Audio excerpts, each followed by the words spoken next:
Без сугыш елы балалары. Ачы язмыш безне сынаган.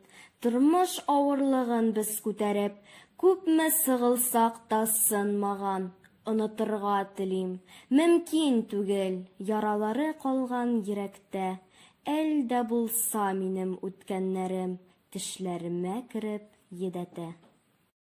Кәримуллина Тәүлә Хафизулла кызы 1930 елның 20 гыйнварында Арча районы Кылач авылында гаиләдә икенче бала булып дөньяга килә.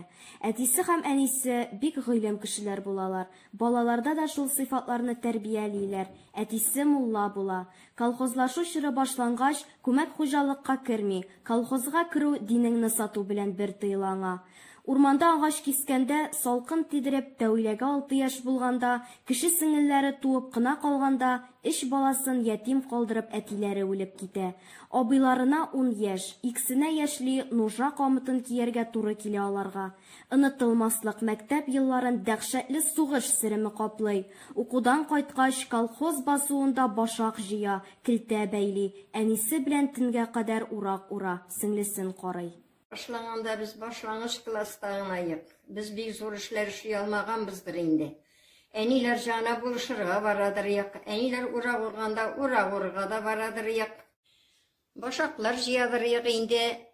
Нәрсә кушсалар шунда без җигрәдер, бала-чагалар әйтеп, бәрәңге вакытында бәрәңге җигер шатырган бәрәңгегә барадыр инде, әниләр җанында эшлибез инде. Әниләргә беркетәләр. Аларга җирне бүлеп бирәләр, без алар җанында эшлибез инде. Һәркемнең үз баласы инде тора алмый инде. Ашарларга әзерләргә әни иртәрәк кайтарып җибәрә.